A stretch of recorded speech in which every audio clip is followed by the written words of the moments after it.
Louisville. As an intelligence officer, some of his career highlights include assignments at the Squadron, Wing, Numbered Air Force, Headquarters Air Force, and Joint Command levels, with several tours in target intelligence, collection management, and ISR operations. While assigned to AETC, he commanded the 36th Student Squadron here at Squadron Officer School and was also the Deputy Commander for Operations here at Squadron Officer College. His deployed experience includes time with Combined Joint Forces Special Operations Component Command, where he hunted high-value targets without RPAs. He was a senior intelligence officer at the 506th Air Expeditionary Operations Support Squadron at Kirkuk Air Base, Iraq, where he requested ISR. He was a deputy chief of the ISR division at the KAC in Al Udeid, where he was in charge of executing operational ISR in Afghanistan and Iraq. And more recently, as the chief of the ISR division with the Combined Joint Task Force in OIR, he was the senior person for planning and execution of ISR for the task force. Currently, Colonel Rossow is Chief, ISR Collection Capabilities Division at Headquarters Air Force in Washington, D.C. in the Pentagon. He was also previously my former boss. He serves as the A2 lead for quick reaction capabilities and manned airborne ISR programs of record. His team develops policy and guidance for a $6.5 billion manned airborne ISR portfolio and coordinates capabilities development with the Joint Staff, with the services, a slew of three-letter agencies, combatant commands, and major commands. Ladies and gentlemen, please welcome Colonel Jonathan Rossow. Thank you. Thank you. Take your seats.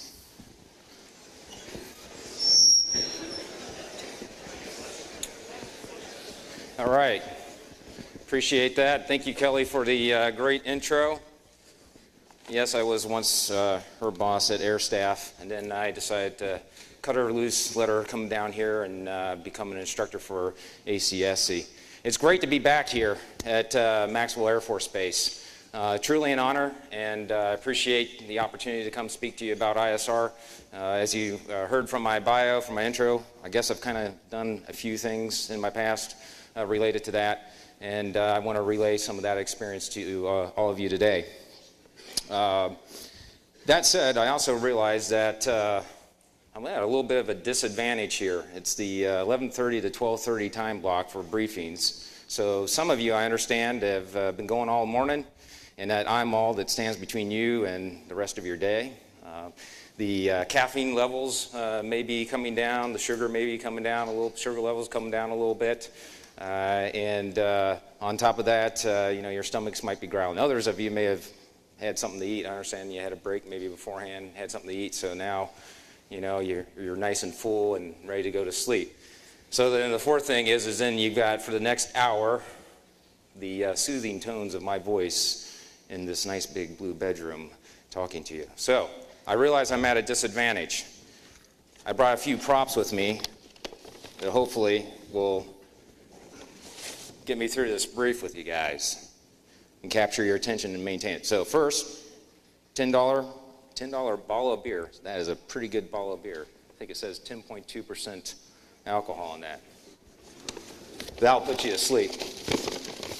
Next, I brought $10 bottle of wine. All right? So, all right, got another prop there. And then last, I got something worth $10 in this nice sealed envelope. All right, so those are my props.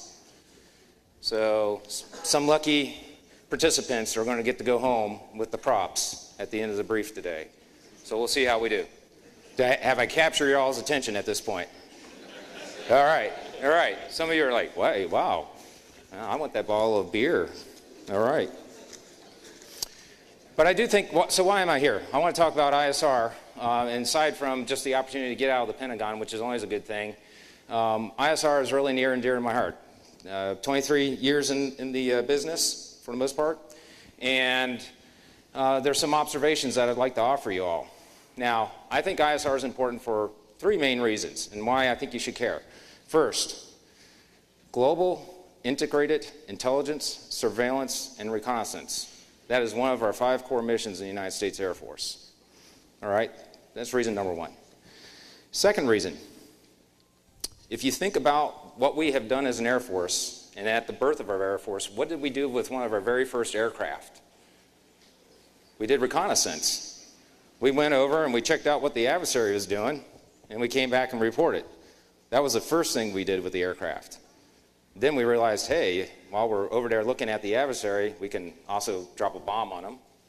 And then a little bit later on, we found out the adversary said, well, hey, they're starting to shoot at us, so we're going to shoot at them, so then we can also start shooting at them. But the very first thing was we did reconnaissance missions with our very first aircraft. So it's in our DNA. And that's another reason why I think it's very important. Third, all of you are here at Command and Staff College from different nations around the world. You're going to go back to assignments now where in the future, as your career progresses, regardless of whether you're an intelligence professional or not, you're going to have increasingly more interaction with the intelligence career field, more interaction with ISR as you become commanders and you work on staffs. Some of you in the audience here may be a future CFAC, all right?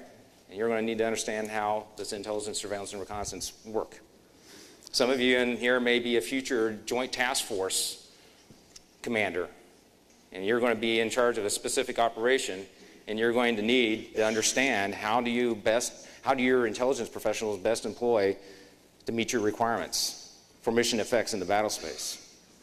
And then still yet, one of you out in here in the audience may become a future Chief of Staff of the Air Force. And I'll tell you right now, if you become the Chief of Staff, you've really got to understand it.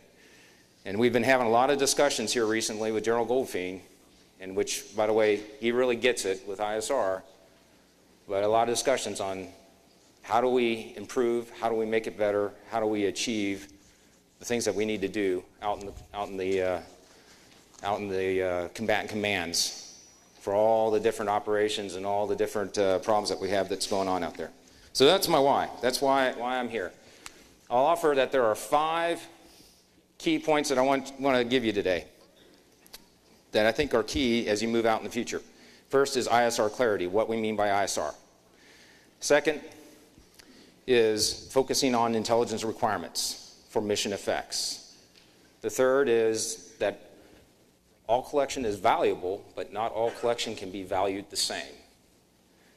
The fourth is focusing on data sharing, not on owning ISR assets. And I'll get to that in a little bit, what I mean there.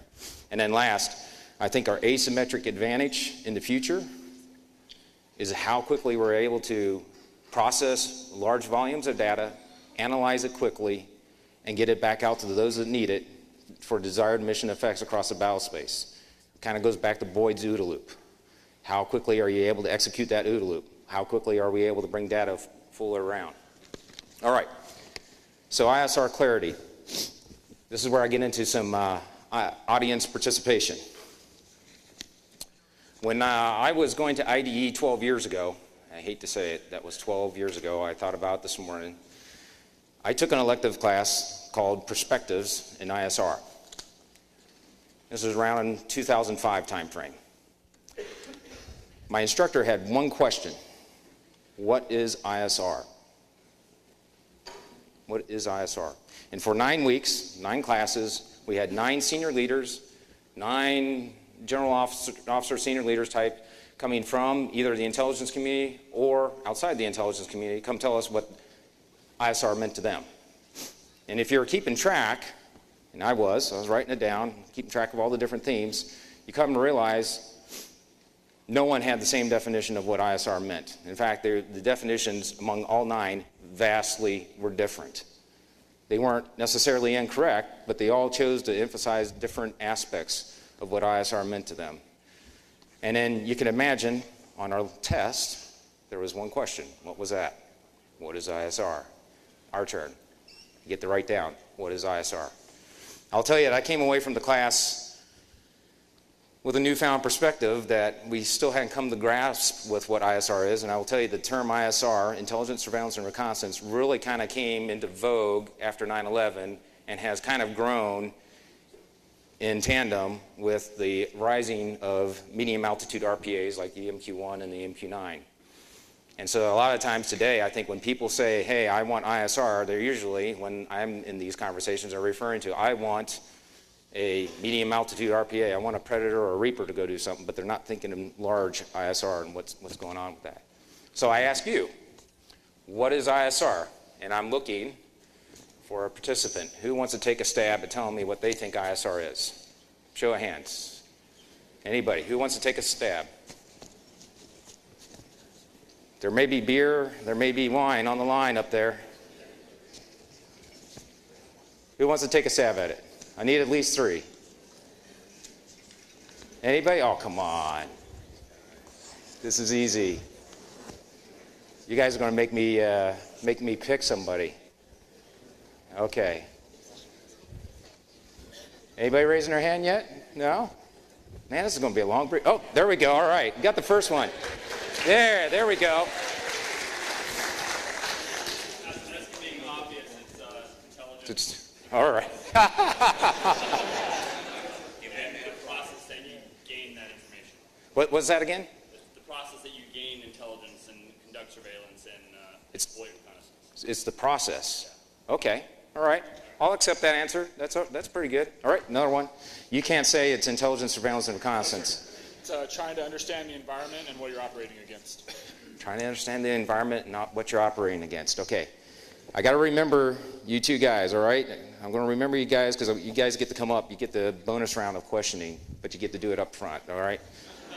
I also saw the intelligence badge on there, so good answer. You did a little bit better. All right. I need the third one. Third one. Someone from over here. Who wants to take a stab at it? Come on. First 2 did it.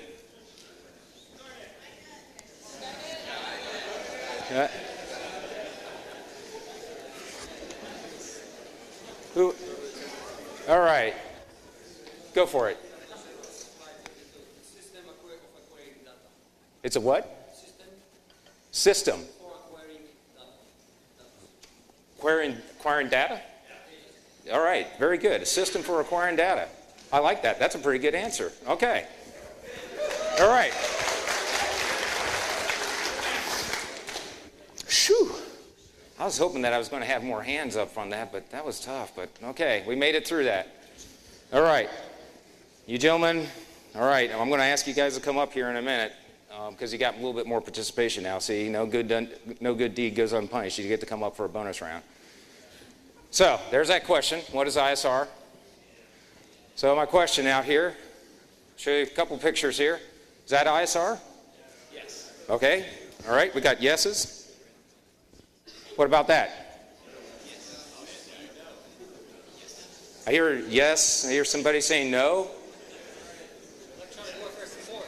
Electronic warfare support. Okay. All right. Well, I'm glad. I got a actual no on that. All right. What about these? Yes. The MQ-9?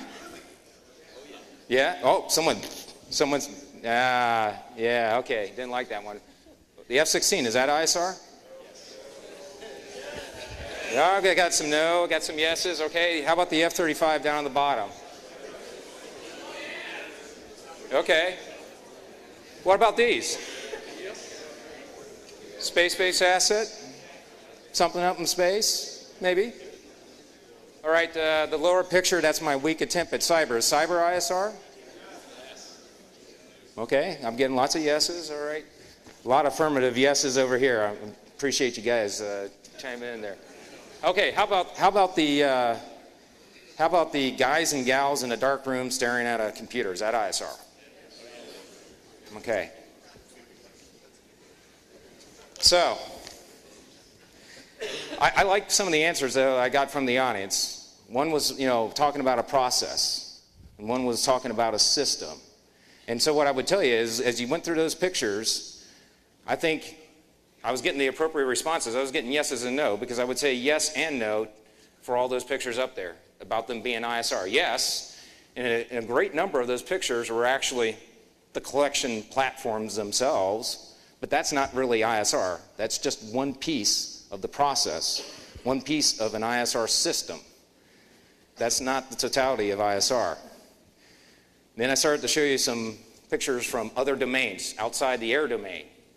We gather data from any multi-domain, anywhere from up in space to surface to subsurface. You can gather data, and data can be useful. All right? So, yeah, multi-domain. And then, well, if you gather the data but you don't do anything with it, do you really have intelligence? Have you done it? I mean, have you done it? You applied it to something that's useful? No, you have to have analysts. So my picture then there of people in a dark room looking at computers and looking kind of scary and all that kind of stuff. But yeah, we got some amazing analysts out there that actually try to make sense of all that data. That all together is ISR. If you break the acronym apart, and I think the acronym is kind of a lazy man's term, there's really 3 activities that you're talking about. The first 2 are two different modes of collecting data. That's all they really is. All it really is. You have surveillance, which is looking at a specific person, place, or thing or object at a long stare, long time, and not just with full motion video for all you RPA folks out there. It could be other means as well. Or reconnaissance, where you're going about the battle space and you're looking at multiple different targets in multiple different areas because you're trying to find out things and collect data so you can get a little bit better battle space characterization of what's going on. So those are 2 different modes of collecting data, but that's not everything. What I would say when we talk about the term ISR, it's big I, and it gets to the intelligence piece. It's the product, it's the process resulting from the planning, the execution of the collection, the processing of the data, the analysis and the evaluation of the data, bringing it all together, and the dissemination of the data to somebody who actually needs it, who's satisfying their intelligence requirement for a specific mission effect. And that mission effect could be to build a target that we're going to go strike. It could be for indications and warning of what's happening. Right now, as an example, everyone's talking about North Korea. Is North Korea going to launch another missile? I bet you we probably have a few intelligence requirements out there for collecting. All right? We probably have a few intelligence requirements, and it is to that effect to give the commanders indications of warning what's going to happen. What's North Korea going to do next? So focus, my point here for the first part is words matter. And when you say ISR, you get involved in discussions in the future, and when you're a future commander or JTF commander or CFAC out there, realize that ISR, if someone's saying, I need ISR, you need to pause the conversation and go, what do you mean? Are you talking about the big I? Are you talking about the process? Are you talking about the system? Or are you just talking about the little s and the little r over there, which is just different modes for collecting information? It's a larger picture, and that's the takeaway that I want you guys to have with that. All right, where's my clicker? All right, so there we go. ISR clarity. Words matter, be specific. Now, I started talking about that intelligence requirement thing. And for this, I'm going to need my people that answered the question to come on down. So the first person that answered the ISR question, come on down. Yeah.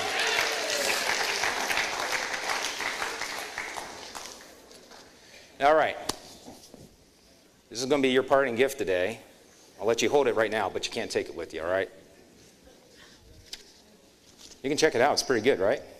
I don't drink, so I'll take it. Oh, wow. I just want to get the... Yeah, you know, hey, well, somebody just became your new best friend, right? All right? All right, the second person answered. Where are you? Come on down. Yeah, come on down. All right. Sure. I shouldn't have let an Intel guy answer. I should have, but it's all good. Answer's right. No, it was pretty good. I like it. All right, so you got the bottle of wine. All right, here's the last one. Yeah, come on down.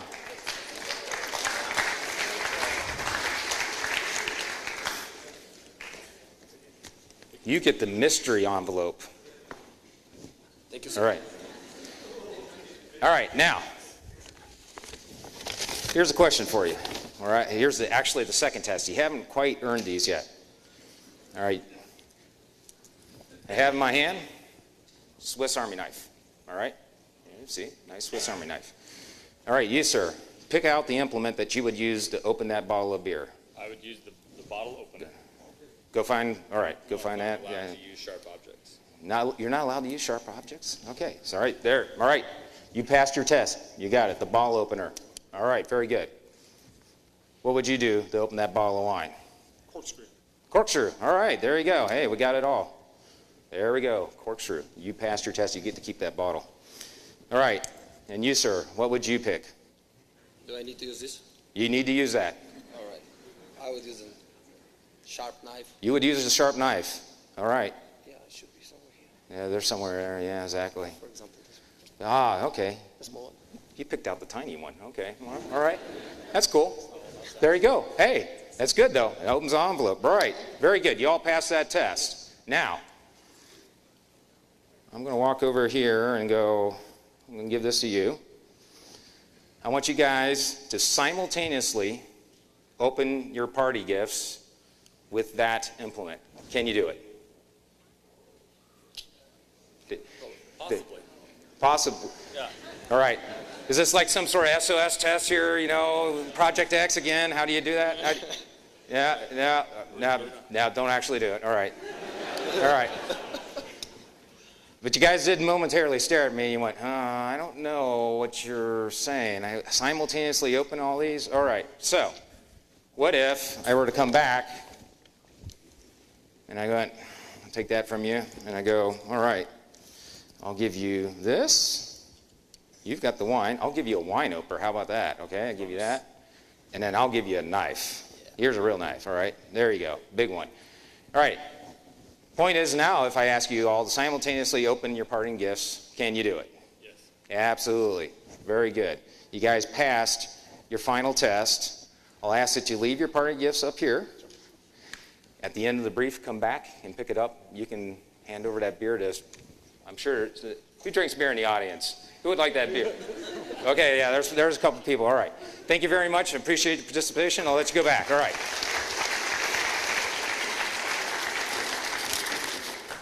All right, by now y'all are probably going, where is this guy going with all this? Okay. So I was talking a little bit something about the intelligence requirement. The point here is you need to, what I've seen over the past many years is a lot of people get focused on the tools for the job. They get focused on a specific asset. So let's say the Swiss Army knife is your MQ9. You've got multiple tools on the MQ9. You've got that corkscrew, okay, that may be your F&V ball. You've got the ability to do strike, maybe that's your knife. You've got the ball opener, maybe that's another capability on that MQ9. Everybody tends to focus on the asset, and then what happens, particularly in the world of RPAs, that's the only thing that commanders are thinking about. And then you get to the problem where I need to do multiple tasks at the same time. I need to execute multiple ISR missions. And maybe that RPA is focused on a surveillance mission and it's going to be consuming its entire vol time, right around 10, 15, maybe 16 hours on one target. And it's not available for the others.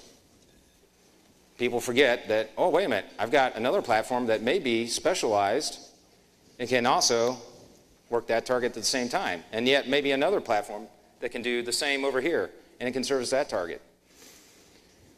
So the part that I'm getting to is focusing on the intelligence requirement. A real-world example that I'll give you from OIR last year is we would strike a target, and after we struck the target, of course, what do we want to do next? We want to do bomb damage assessment. The commanders want to know, did we successfully strike that target? Do we need to go back and do a restrike? We hit a couple of bridges.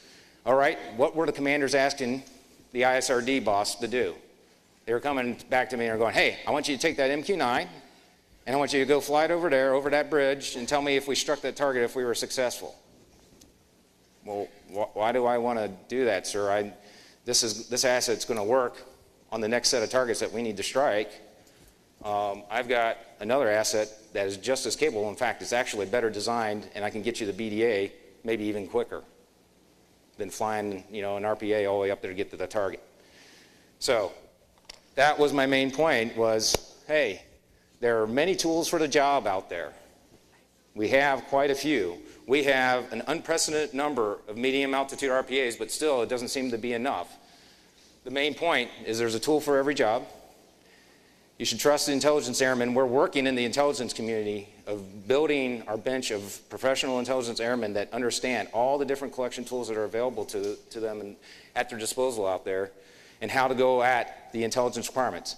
That is what the commanders need to focus on the most. Too much focus on the assets, not enough focus on what it is you want to do and the mission effect that you want to get from that intelligence requirement being satisfied. That's point number 2. Okay. So the next one is all collection is valuable, but not all collection can be valued the same. What do I mean by that? When I let off, I said, hey, I got a $10 bottle of beer, $10 bottle of wine, and something that's $10 that's in this envelope. Let's think about this as collection. Let's say we're not talking $10, we're talking about 10 hours of collection. This was 10 hours of collection here.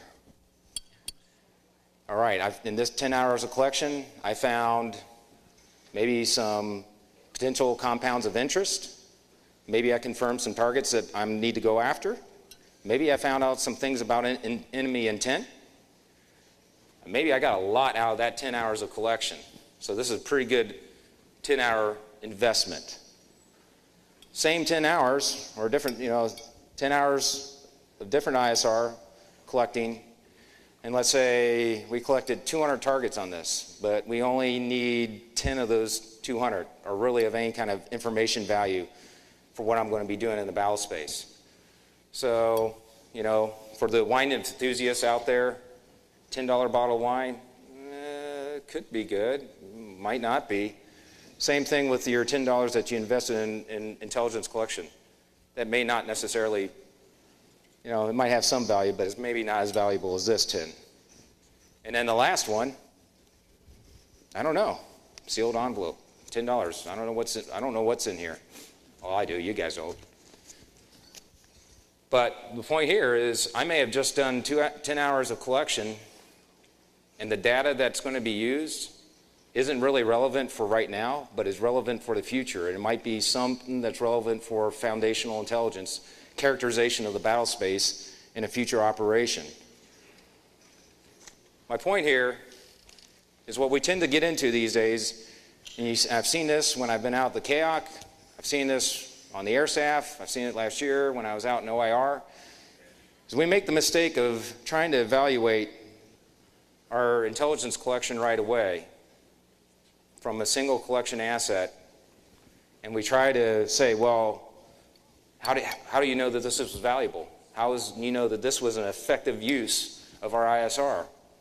Well, I really don't. And usually we come back with something like, well, I got 10 hours of collection.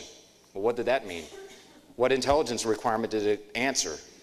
What mission effect did it go to? Did it satisfy a target package that someone was able to strike? We tend to get into the measures of performance. We say, oh, but this one, we got 200 targets on that.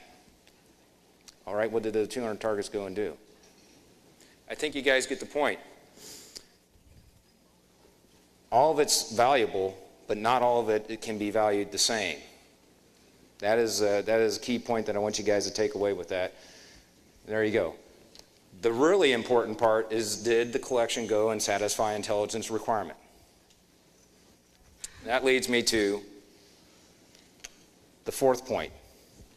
Focusing on the data and data sharing and not on the ISR assets. And again, I can't tell you how many times we come back to, that's why I keep foot stomping on, we keep coming back to, commanders today tend to focus on the ISR asset.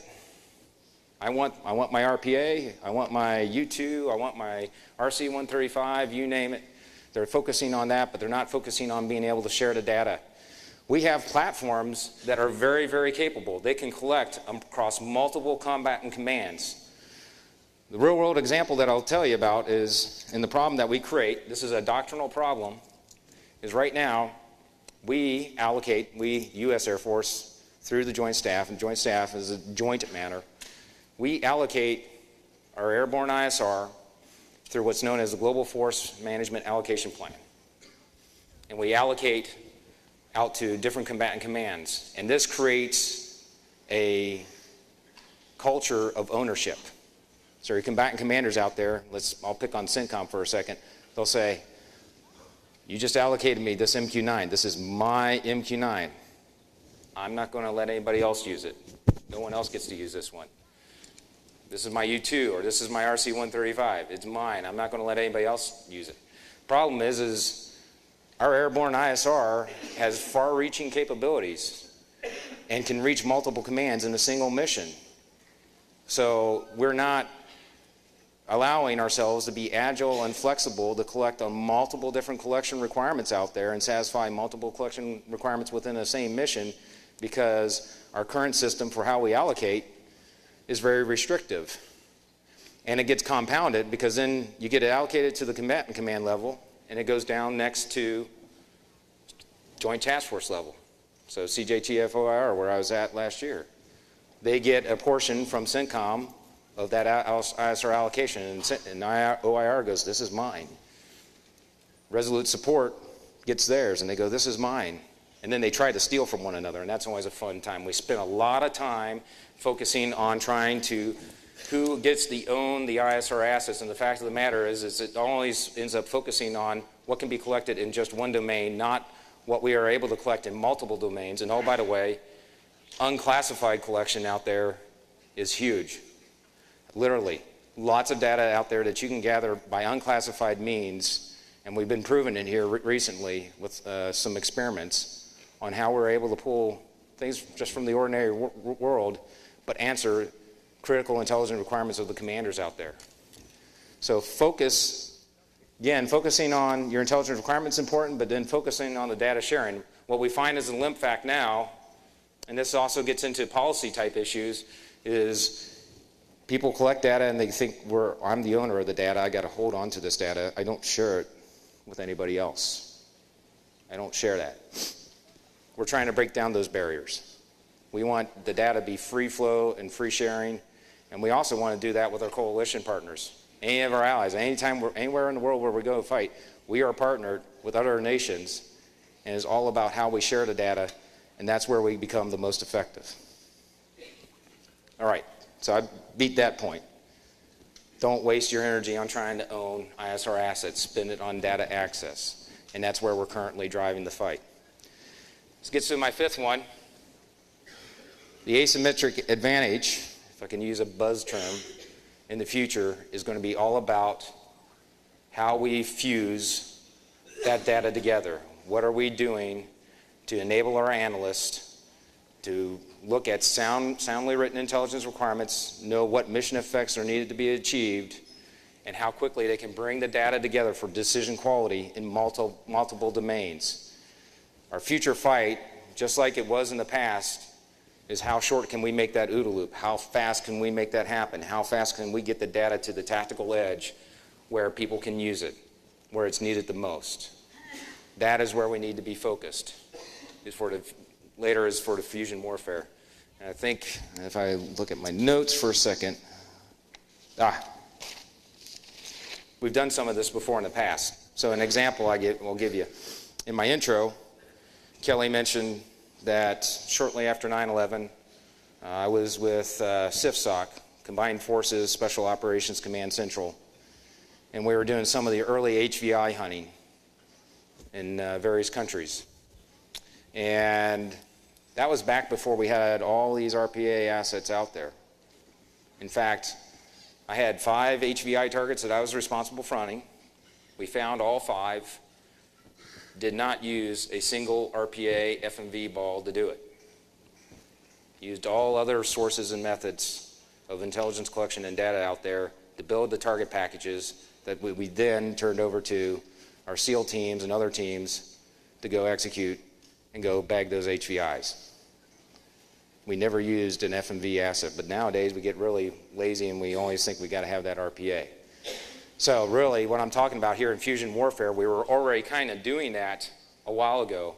It's a matter of getting back to doing that, and doing that with taking advantage of the technology that's already out there in the commercial world. So we're doing a lot of interaction with a lot of different companies out there, because I think the commercial providers have kind of gotten an edge over us in the military, and arming our analysts and being able to better fuse data. So it's all about that and doing that in a multi-domain environment. In future warfare, what we want to be able to create is not just joint operations, it's multi-domain joint operations. And what we want to be able to do is create dilemmas for our adversaries in multiple domains at the same time, simultaneously. And we got to be able to do that with effective intelligence, surveillance, and reconnaissance, command and control, and our operations. And that's where we're going, and is a lot of what we're working on air staff. So in a sense, data becomes the weapon. And it's most powerful when we're able to fuse and analyze it quicker than what our adversary can do. All right. So those are my main points. When you talk ISR in the future, know that it is broader than just talking about a medium altitude RPA. And if someone says, I want ISR, get into that deeper conversation of what do they really mean? What are they really after? What is their intelligence requirement? That's the second one. Focus on the intelligence requirement. Understand that when we do collection, that not all the collection is valuable right away, but it could be valuable in the future. So that all collection is valuable, but not valued necessarily the same. Don't focus on owning your own ISR assets. Focus on data sharing. Data sharing is the future. How do we share data amongst ourselves, with our coalition forces, with our joint forces? That is where it's at. Because at the end, the fusion warfare, again, is going to be who is able to analyze, evaluate, bring it together quickest is the one that's going to have the advantage in the future. So I'll leave you with one last quote, or a quote here from George Washington. So all the way back in the day, even General George Washington understood the value of intelligence, and that it need not, or that it should be further pursued and not need further urging to gather intelligence. It's the underpinning of everything that we do in our operations. All right. Wow, I actually went through that in 37 minutes, so I'm doing pretty good, huh? I only saw a few of you nod off in the back, so that's pretty good.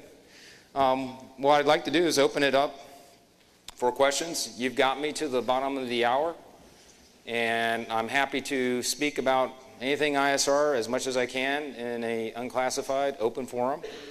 So, first questions, what do we got? All right. I see you guys getting up. You guys must be the